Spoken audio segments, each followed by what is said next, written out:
नमस्कार, चलिए शुरू करते हैं इंडियन बैंकिंग सिस्टम का एक कंप्लीट रिवीजन। एक ऐसा सिस्टम जो हमारी देश की इकोनॉमी की आप कह सकते हैं लाइफलाइन है। लेकिन सबसे पहले एक बहुत बड़े सवाल से शुरुआत करते हैं। सोचिए जरा, ये सिर्फ एक ख्याल नहीं है बल्कि एक बहुत ही जोरदार कॉन्सेप्ट है जिसे कहते हैं टू बिग टू फेल। और यही कॉन्सेप्ट हमें सीधा बैंकिंग सिस्टम के दिल में ले जाता है। सोचना पड़ता है कि कैसे कुछ बैंक्स इतने बड़े और आपस में इतने जुड़े हुए हैं कि उनकी एक छोटी सी गलती भी पूरी इकोनॉमी में एक सुनामी ला सकती है। तो इतने बड़े सिस्टम की बुनियाद क्या है? देखिए, सब कुछ एक सिंपल से आइडिया पर टिका हुआ है। जैसा कि बैंकिंग रेगुलेशन एक्ट 1949 में बताया गया है। बैंकिंग का मतलब बिल्कुल साफ है। लोगों से उनका पैसा लेना, मतलब डिपॉजिट्स, ताकि वो सेफ रहें, और फिर उसी पैसे को उन लोगों को देना जिन्हें उसकी जरूरत है, यानी कि लोन्स। बस यही सिंपल सा लेना देना पूरी इकोनॉमी का इंजन है। हमारी बैंकिंग जर्नी सदियों पुरानी है। सोचिए जरा, 1683 में मद्रास बैंक के साथ पहला बीज बोया गया। फिर 1860 में ग्रिंडलिस बैंक के साथ ग्लोबल कनेक्शन बना। जल्द ही अवध कमर्शियल बैंक के साथ इंडियन ओनरशिप की शुरुआत हुई। और आखिर में वो गर्व का पल आया, सेंट्रल बैंक ऑफ इंडिया के साथ हमारा पहला सच्चा स्वदेशी बैंक। हर एक कदम एक इंपॉर्टेंट माइलस्टोन था।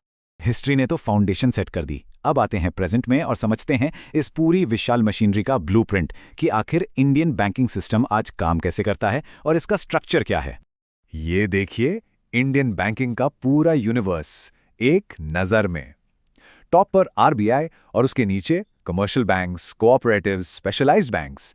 हर किसी का एक यूनिक रोल है। ये सिर्फ एक चार्ट नहीं है, ये एक तरह का मैप है जो बताता है कि पैसा पूरे देश में कैसे घूमता है। चलिए इन रास्तों को एक एक करके एक्सप्लोर करते हैं। बैंकिंग की दुनिया में सारे बैंक्स एक जैसे नहीं होते। सबसे बड़ा फर्क कि वो शेड्यूल्ड हैं या नहीं। ऐसे सोचिए, शेड्यूल्ड बैंक्स वीआईपी क्लब के मेंबर्स हैं। क्योंकि वो आरबीआई एक्ट के सेकंड शेड्यूल में लिस्टेड हैं, उन्हें एक ऑल एक्सेस पास मिल जाता है। वो आरबीआई से आसानी से लोन ले सकते हैं और क्लियरिंग हाउस भी यूज कर सकते हैं।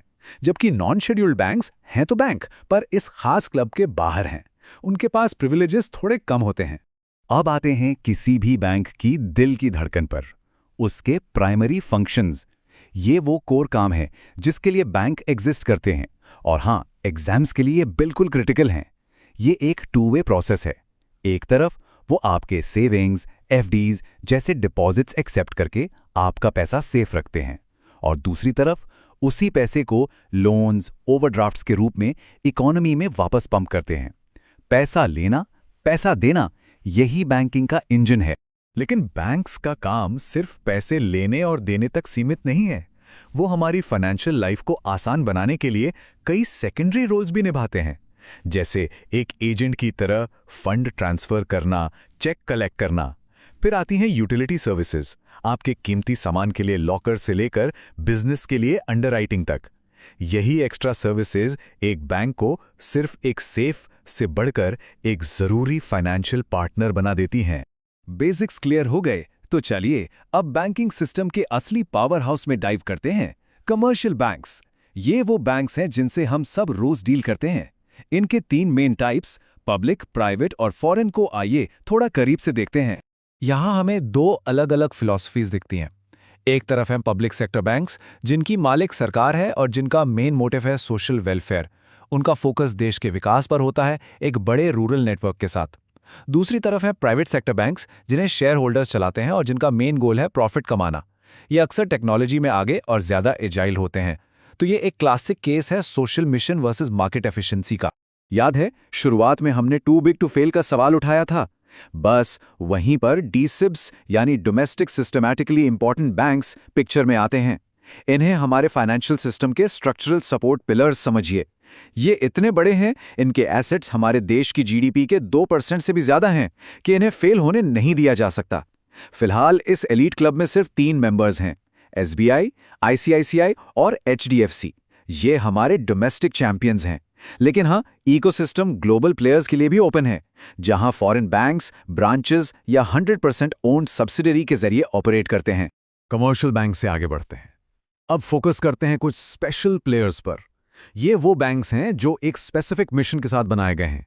ये बैंकिंग सिस्टम के स्पेशलिस्ट्स हैं जिनका मकसद रूरल एरियाज या कोऑपरेटिव कम्युनिटीज जैसे खास सेक्टर्स को सर्व करना है। साल 1975 में नरसिम्हम कमेटी ने एक कमाल का आइडिया पेश किया, बैंकिंग को भारत के कोने कोने तक पहुंचाने का, और इसका नतीजा थे रीजनल रूरल बैंक्स यानी आरआरबीज। सबसे पहला आरआरबी था प्रथमा बैंक, जो 2 अक्टूबर 1975 को शुरू हुआ। लेकिन जो चीज़ इन्हें यूनिक बनाती है वो है इनका ओनरशिप स्ट्रक्चर। ये पॉइंट एग्जाम के लिए बहुत ज़रूरी है। सेंट्रल गवर्नमेंट का हिस्सा 50%, स्टेट गवर्नमेंट का 15% और स्पॉन्सर बैंक का 35%। ये पार्टनरशिप लोकल ज़रूरतों को नेशनल सपोर्ट से बैलेंस करने के लिए डिज़ाइन की गई थी। अब देखिए आरआरबीज का पूरा लैंडस्केप तेजी से बदल रहा है। ज्यादा एफिशिएंसी और स्केल लाने के लिए एक बड़ा कंसोलिडेशन चल रहा है। सरकार वन स्टेट वन आरआरबी के प्रिंसिपल पर काम कर रही है, जिसकी वजह से आरआरबीज का नंबर 43 से घटकर 28 हो गया है। आइडिया सिंपल है, छोटी छोटी यूनिट्स को मिलाकर बड़े मजबूत बैंक बनाना, ताकि वो रूरल एरियाज को और बेहतर तरीके से सर्व कर सकें। नेक्स्ट आते हैं कोऑपरेटिव बैंक्स। ये बिल्कुल अलग प्रिंसिपल पर चलते हैं। यहाँ मुद्दा प्रॉफिट का नहीं, कोऑपरेशन का है। ये अपने मेंबर्स के ही होते हैं और उन्हीं के द्वारा चलाए जाते हैं, एक दूसरे की मदद के लिए, चाहे शहर हो या गांव। इस कम्युनिटी फर्स्ट अप्रोच का मतलब है कि इनका रेगुलेशन भी कॉम्प्लेक्स है। इन पर सिर्फ आरबीआई नहीं बल्कि नाबार्ड और रजिस्ट्रार ऑफ कोऑपरेटिव सोसाइटीज भी नजर रखते हैं, ताकि ये अपने मिशन से भटके नहीं। चलिए अब 2 नए प्लेयर्स की बात करते हैं, स्मॉल फाइनेंस बैंक्स और पेमेंट बैंक्स। सुनने में एक जैसे लगते हैं ना, लेकिन इनके बीच वो एक सबसे बड़ा सिंगल डिफरेंस क्या है जो इन्हें अलग करता है? जरा सोचिए। देखिए, पहला बड़ा फर्क है एंट्री बैरियर यानी कैपिटल। एक स्मॉल फाइनेंस बैंक शुरू करने के लिए चाहिए पूरे 200 करोड़ रुपए, जो उनके बड़े रोल को दिखाता है। वहीं दूसरी तरफ एक पेमेंट बैंक के लिए आधी यानी सिर्फ 100 करोड़ रुपए की जरूरत है, जो उनके लिमिटेड स्कोप का इशारा है।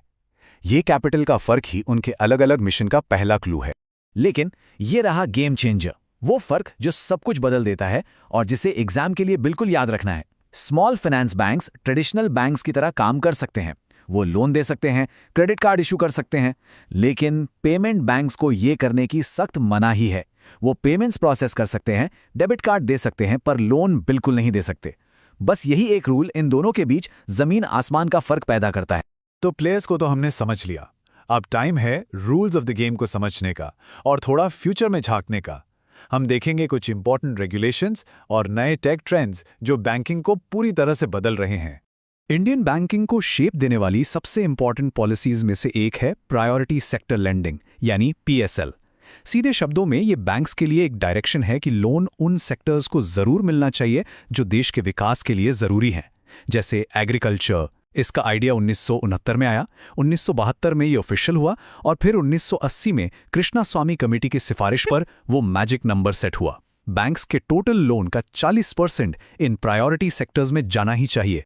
आज ज्यादातर बड़े कमर्शियल बैंक्स के लिए स्टैंडर्ड पीएसएल टारगेट 40% है, लेकिन यहाँ एक ट्विस्ट है। रीजनल रूरल बैंक्स और स्मॉल फाइनेंस बैंक्स के लिए ये टारगेट सीधा 75% हो जाता है। इतना बड़ा जंप क्यों? क्योंकि उनके होने का मकसद ही उन एरियाज को सर्व करना है जहां बैंकिंग सर्विसेज कम हैं, और ये ऊंचा टारगेट इस बात को पक्का करता है कि वो अपने इस मिशन पर फोकस रखें।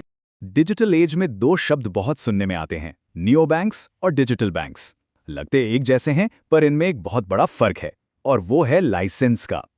एक नियो बैंक एक टेक स्टार्टअप की तरह है जो किसी दूसरे बैंक का बैंकिंग इंजन रेंट पर लेता है, उसका अपना लाइसेंस नहीं होता। वहीं दूसरी तरफ एक डिजिटल बैंक बस किसी एग्जिस्टिंग लाइसेंस्ड बैंक की एक ऑनलाइन ओनली ब्रांच या डिजिटल आर्म है। ये बिल्कुल एक रीसेलर और एक मैन्युफैक्चरर के बीच का फर्क है। ओके, हमने काफी कुछ कवर किया, तो चलिए सब कुछ 5 सबसे जरूरी नॉन नेगोशिएबल टेकअवेज में समराइज करते हैं। Number 1, scheduled banks RBI act के 2nd शेड्यूल के वीआईपीज हैं। नंबर 2, 3 जायंट्स जो टू बिग टू फेल हैं, SBI, ICICI, HDFC. Number 3, RRB का magic funding formula 50-15-35। Number 4, the game changing difference, SFBs loan दे सकते हैं, पेमेंट बैंक्स नहीं।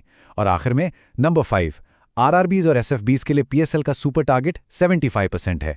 ये 5 पॉइंट्स याद रखिए और आपने इस टॉपिक का कोर्स समझ लिया है। और अब फ्यूचर के लिए एक आखिरी सवाल। एक ऐसी दुनिया में जहां बैंक ब्रांचेस की जगह ऐप्स ले रहे हैं, जहां ट्रांजैक्शंस पलक झपकते ही हो रहे हैं, वो कौन सा एक कोर प्रिंसिपल है जिसे हमें हर हाल में बचाना होगा?